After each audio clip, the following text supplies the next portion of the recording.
we are talking about some. You are not giving me time. No, I mean, this is how he's going to fix it. Why do you ask how he's going to fix it? I mean, because every time anybody aspires and campaigns for a political seat, they aspire to do that in order for them. Rigathi Gachagua will run for presidency. Why don't you allow me to answer the questions that you have asked? Then you ask the subsequent questions. Waiting for your answer. Yes. So I'm telling you, anybody that runs for political office, they run for political office because they want to get the mandate to be able to implement their manifesto. That's what. So when you do not have the mandate, you cannot implement the manifesto. So President Ruto and his government has introduced SHA because he is the one with the mandate. He has introduced through his government. Remember, this is his government. He has introduced a new funding model because he's the one with the mandate. So when you ask how somebody who does not have the mandate will fix it, then that particular person will tell you, I can only first get the mandate and then I give you my manifesto. So when you ask how removing President Ruto from office will sort out the problems that Kenyans have, then it is just like asking all of us, when we campaigned and you wanted to remove whoever was sitting in that office, I mean, you wanted to remove them because you thought you had a better manifesto than they had so that you get the mandate. But kindly allow me also to, give me some latitude because, No, carry on. Yes. You have the so Sam, why are you complaining? When I'm not complaining. Yeah. So when Honorable Jean Kagiri says that I'm the one that has introduced the matter of early campaigns, and she says that her senses are working well, and I do not have any reason to think otherwise. But this is a matter that arose from the statement by the bishop. It's the bishops that raised the issue of early campaigns, no, Senator Nyoto. Okay. Thank you, Senator. Let's Namibia. Okay, how was it there? It's great. It was great. On its headline, that Raila is just about to be made co-president. And I even dare to say that should this arrangement come to pass, Raila will not just be a co-president, but he'll be more powerful than President Ruto in that particular arrangement. And why do I say that?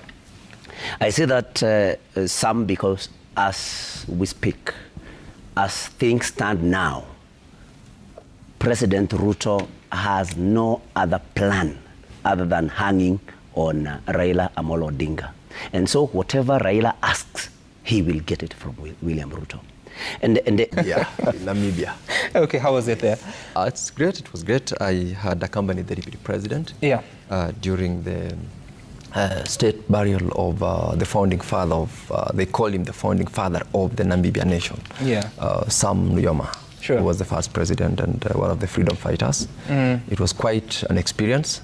We had 2 bilaterals after the event, that is on Saturday afternoon and yesterday in the morning before we came. And we've got a lot to learn even from such young democracies like Namibia. And yes, it was quite an informative session. So you'll be sharing with us some lessons? Given an opportunity, definitely I will share with you and Kenyans the kind of patriotism that we should emulate sometimes also from such young nations like Namibia. What do you mean patriotism? The first president, Sam Nujoma, is one of the greatest heroes that they refer to. And he's the person who led them to independence. And one of the things that I learned, there's a gentleman called General Opande, who is a Kenyan, who is more respected and known in Namibia than Kenya. I didn't know him until when it was announced in that State of the Nation address that General Opande is here. He was in the high tables. He was actually recognized ahead of the other presidents. We had 4 presidents who were there. Then, of course, now the patriotism aspect comes from the respect that they give to their heroes, their country, and the young democracy that we are in. It's a small country, it's a big country of a very small population of 3 million that we are already talking about an office in Harambee House, a replica of the Prime Minister's office. We know very well the structure of the Kenyan government under the Constitution. And therefore, we are all aware that there is the judiciary, executive, and legislature. Under the executive, it's a presidency. We actually have, as at now, a sitting prime cabinet secretary, because of the dictates of the Constitution. So it is one of those speculations that, of course, the media is doing, so that either it becomes a very popular headline for it to sell, or it is a speculative headline so that it sort of triggers a conversation on it and get responses. What's going on? We have a broad-based government that has incorporated those who are like-minded leaders and Kenyans that over time, of course, for the last couple of months, we have been leading the country under. So it's a continuation of the broad-based government. As to whether or not we headed to that direction, the law is still there. We haven't changed. We have not amended. We are not about to. So on its headline, that Raila is just about to be made co-president. And I even dare to say that should this arrangement come to pass, Raila will not just be a co-president, but he'll be more powerful than President Ruto in that particular arrangement. And why do I say that? I say that some because as we speak, as things stand now, President Ruto has no other plan other than hanging on Raila Amolo Odinga. And so whatever Raila asks, he will get it from William Ruto.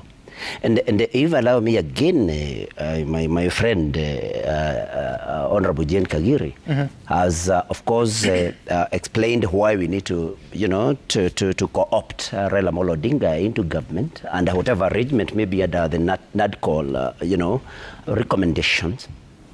And of course, the argument is true that we need to be inclusive in government, and that Raila controls or had, a total vote that was almost half of the total vote cast in 2022.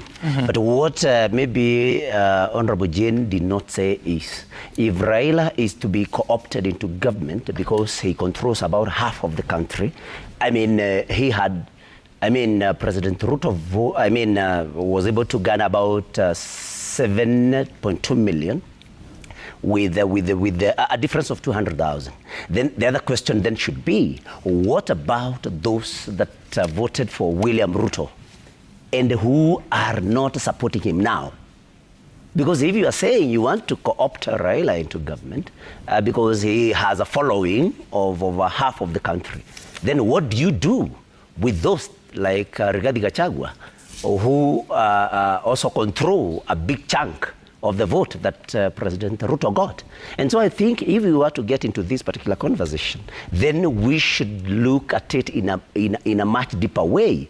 Because as we speak, President Ruto does not have the support of the 7.2 million Kenyans that voted for him. How do you determine that? Of course, we have not done a vote, but of course we know where he got his vote, and we know, of course, what people are saying in the regions that, President Ruto was voted in.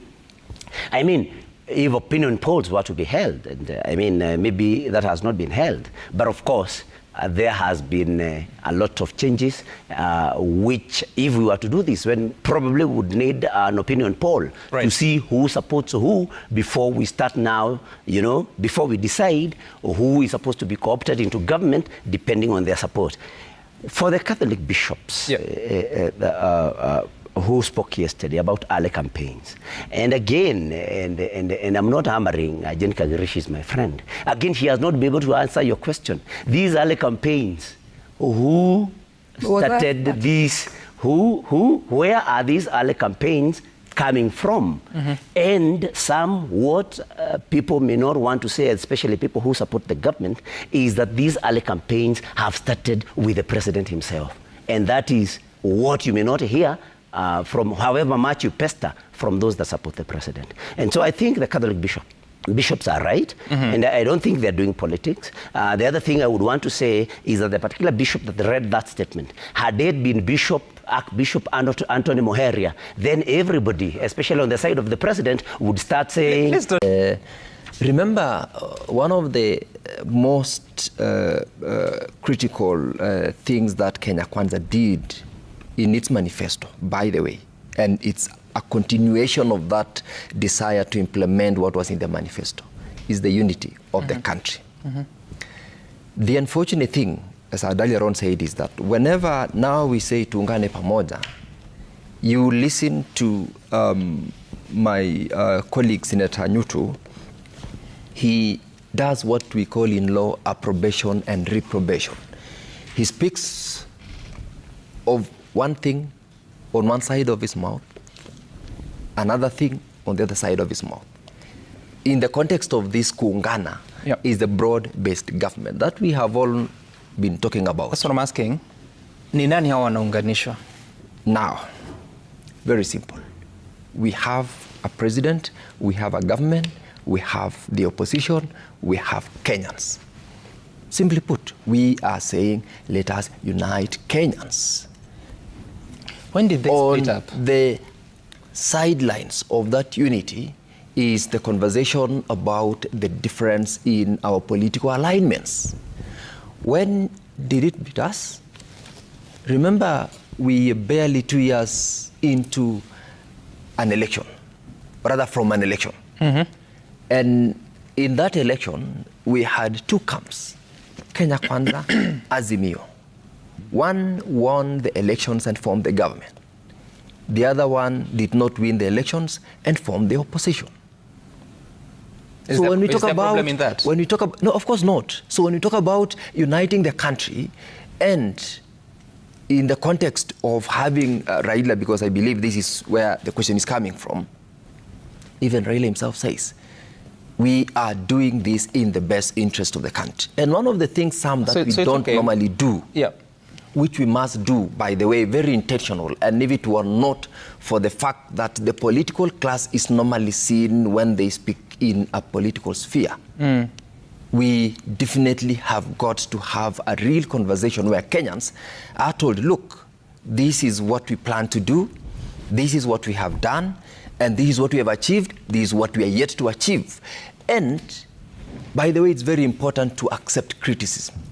So that is one of the things that we are saying. Please answer my simple question. Kenya Kwanza won the election in August 2022. Yes. Azimio came in second. Yes. So ordinarily there would be the opposition or minority. Never mind, even minority is an issue of determination at the National Assembly. But now the Speaker has once again ruled that Kenya Kwanza is majority. It's a matter that's now active in court. I'm not asking a question about that. What I'm asking is, so when you keep saying that we're uniting because we had two different camps, which you already admit, there's no problem in the first place to have different ideologies and running on two different political parties. So what is this clarion call to unite? Who are you uniting? Is it the politicians or is it Kenyans? And if it's Kenyans, in what exactly for? Let me tell you, politicians are united. My good friend Nyutu will speak against me and against the Kenya Kwanza government, and we will comfortably walk here and shake hands and smile and talk about serious issues affecting country at large. When he does that, we are united. We are telling you and we are telling Kenyans that for all that is supposed to help us as Kenya to grow, to develop, and to perform as a government on the promises we made, we need everyone else to support the rallying code. We do not. Everyone else in this case is all the Kenyans and all the politicians, both in or outside government. Surely you are an advocate of the High Court. Yes. Is it even possible that you have everyone supporting what the government is talking about? It's not possible. So why is it even? We are saying some. I mean, I'm also trying to simply put and say there is no. We don't need anybody to be left out in any government that we are running as Kenya Kwanza. That is one of the things that William Ruto told Kenyans. Being left out. You heard what Nyutu said? That even as William Ruto brings on board the people who supported Raila, who are probably 50% of the population of Kenya, what do we do with those who are not supporting? What I'm trying to say is, if we had everyone else on board, things would be even easier for the people of Kenya, because we will be able to tell them the truth as it is supposed to be in terms of what we are planning to do as a government, what we are doing, and the challenges that we have. Okay. And that conversation is missing. All right. And I think we owe Kenyans an explanation on so many things. You're saying that if everyone was on one side, it would be easier to tell the truth to Kenyans? Not necessarily one side, a focused mindset. And of course, the more you have, the merrier. That's what you just told me. The more the merrier, definitely. The more the merrier. So, are you united yourself? No, I'm sitting here and listening to my learned friend, and I'm surprised. You know, it's very difficult to defend something which is undefendable. Sure. The fact of the matter is this. The reason why the president is trying so hard to look for Raila Odinga is for one reason. And I will pick it up from where my learned friend has said, that politicians are united. They're united amongst themselves to the exclusion of Kenyans. Uniting this country does not need the president looking for Raila Odinga and sitting down and trying to craft an arrangement for him to get into government. Uniting this country will be achieved if the government delivers on the manifesto that they gave Kenyans, to ensure that the cost of living comes down, to ensure that at the height of the Gen Z protest, the individuals who are allegedly abducting and kidnapping these kids are found and prosecuted in courts of law. You know, by ensuring that SHA is working and ensuring that people are getting treatment, by ensuring that the university model is working. Those are the pillars that can unite this country. But looking, staging a stunt where you are looking for the prime minister, the former prime minister, and saying that we want to ensure that everybody is coming on board, that is a fallacy, because the prime minister does not represent the wishes of all Kenyans. And as rightly put by the senator, he got probably something like half of the votes. What about the other half? So even if for sure he is representing the wishes of all those who voted for him, what about those ones who did not vote for him? And what about those ones who have since changed their mind because of how he has conducted himself? So for a fact, these statements are being issued and offered for political convenience. The fact of the matter is this: the president is looking for the prime minister to avoid the moments where everything in his government is going to shut down because of lack of quorum in parliament. And most importantly, a threat to his position. That is the fact of the matter. What threat to his position? I mean, today, if the former prime minister unites with the former deputy president, and we have seen how impeachments are being conducted in this country, it's very possible for the president to be impeached. It can be, the motion can be brought in parliament. If they have the majority that the senator is saying, it is very easy to impeach the governor, the president. And we've seen the mood of the courts. The courts have said that you cannot stop a constitutional process. So if a bill to impeach the president comes in today, and if the courts uphold, or rather a motion comes, and if the courts uphold what they have already upheld in the Gachagua case, then that threat is imminent. And we can see why the president is behaving the way he's behaving. That is the fact of the matter. Okay. Story which I earlier on said. What NADCO did, remember NADCO began first of all as when the Kenyans went to the streets, actually Azimio team went to the streets and complained about the cost of living and all those complaints they had then, right? What did the president do and Raila? They sat back and said, look, we need to start up. We started with a bipartisan, where I sat as a member, by the way. Shortly thereafter, it truncated into now the NADCO committee, that is the National Dialogue. That National Dialogue group had engagements with Kenyans, leading to the report now, which the Honorable Jane Kagiri is saying they will be debating in due course. We have done several sessions as joint committees of the National Assembly and the Senate in JLAC, where a number of those issues have been picked, including the proposals that were made by NADCO, courtesy of involvement of Kenyans in the course of their public participation. Remember, they did this in Bomas of Kenya. But does that report amend the Constitution? Invited. Now, I'm headed there, and that is why it's normally good to allow people to run through, set the foundation for the Kenyans whom we are talking to understand. Because I cannot tell them, for instance, part of what NADCO says, you need to create the position of a leader of opposition, and you also need to create the position of a prime minister. On what basis do we do that? What does it require? For instance, that will mean we go to a referendum.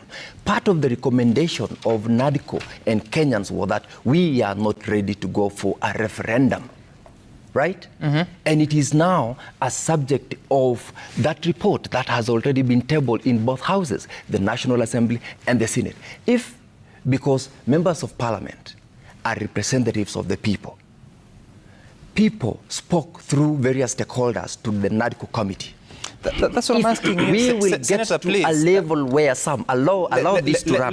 Don't distort my thoughts, because I wanted to read to you. But I want us to summarize it. I wanted to read to you a constitutional amendment document, which is a product of, I'm trying to trace it here, which is a product of that NADCO. And I'm saying, you see some... It is a constitutional amendment bill or what? No. To assist you, Sam, as he looks for the document. Let me just... The NADCO report Sam, I was speaking.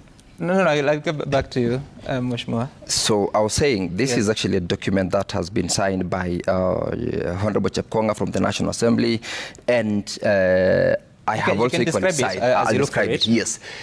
What I'm trying to say is, NADCO report does not, as a report, amend the Constitution.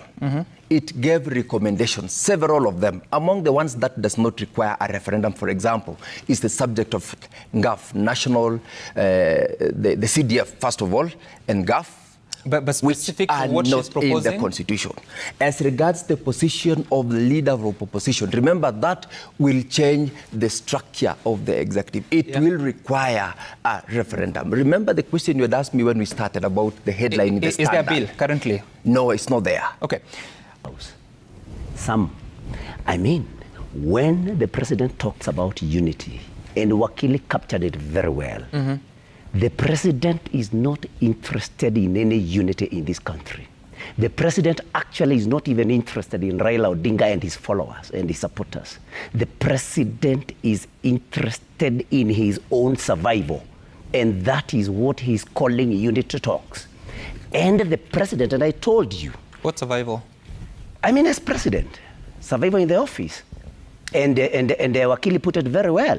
Without Raila Odinga today, Sam, the president would be impeached.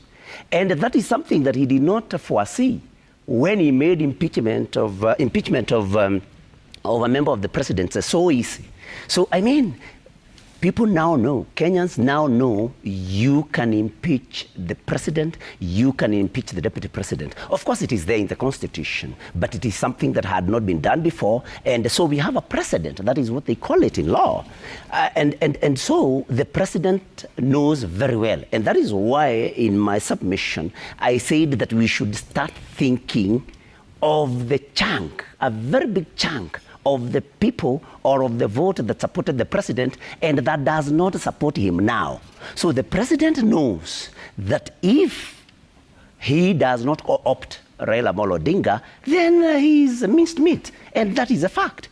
And so, Sam, the president is talking about this unity because he has disunited or broken the unity that was in his camp. And so people can keep going around in circles. I know I have heard my colleague again, Jen Kagiri here, trying to belabor on, we want to bring on board Raila Odinga to help check the government. We want to bring on board Raila Odinga because our manifestos are the same. I mean, these are just cosmetic arguments. The thing is, this unity is nothing but something aimed at making sure President Ruto at least survives for the balance of his term. Because, of course, I'm coming to my question, and kindly also, Sam, allow me some latitude. I think it's important for all of us to always analyze the context in which a statement was made. And I think I was in that meeting, as you have rightly put it. And the second deputy president put it very well. He said, Kenyans are ailing. I mean, the health sector is ailing because of this, this share shift thing. And it is your, I mean, it's your brainchild. We cannot be able to fix that, and we need to fix it very urgently with you in office. Then he said, we have abductions happening and killings of young people. We cannot be able to stop that when you are in office. Why? How do you, who owns a manifesto? Is the president, the ruling, the manifesto that is working in Kenya. You said you cannot stop the killings and abductions with President Ruto in office. Yes. Is that in the manifesto? No, Sam, the deputy president, the second deputy president was responding to the president's statement somewhere in the coast, where he said that that side that is criticizing him does not have a plan. So if you... and I get that. Yes. That's politics. Yes. Can we have a discussion here? Yes. So the question I'm asking you, because you're saying that all these challenges is not possible to resolve with President Ruto in office. Yes. And particularly, you've said you cannot stop the abductions and the killings with William Ruto in office. Yes. And I'm asking you, why and how so? Yes, because you can only talk about it. I mean, who owns the instruments of power? How do you stop abductions without the instruments of power? Sam. I mean, the President Ruto is the one that owns. Are you saying that he's the one who is doing the abductions? No, I'm not saying he's the one who is doing abductions. But of course, everybody knows that if the police have not been able to arrest abductors, then it means that the police are the ones doing it. I mean, because if it was going to be somebody else, some criminal somewhere. Have you tried to resolve this at the Senate? Sorry? Have you tried to resolve this through the Senate? Of course, this is something that we have talked about, and I think even there is a senator who even brought a statement about it, to be specific. Nominated Senator S.E. Okenyuri. And I remember how, the government side was uncomfortable with her raising that particular statement while she's on government side. So Sam, what the second deputy... So how will the alternative fix this? The alternative, of course, it's goodwill, Sam. It's, it's that commitment to the good and the will of Kenyans.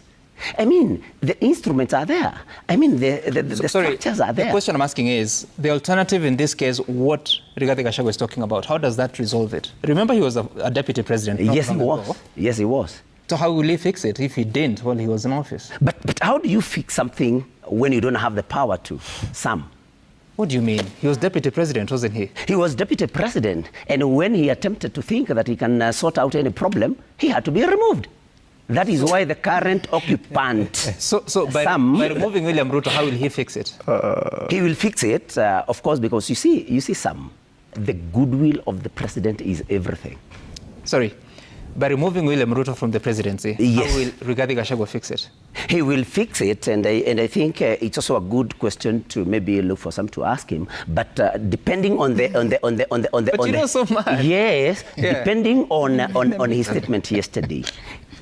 I mean, how do you sort out the problems that Kenyans have? Some you sort them out by exercising the power and authority that you have. That is why when you are seated there as Sam, you can only control this panel, report to us. You cannot go and fix the problem with the police because you do not have that mandate. You do not have that power. So the mandate... How will Rigathi Gachagua fix it? Rigathi Gachagua will fix it through a manifesto that he will be true to. Because...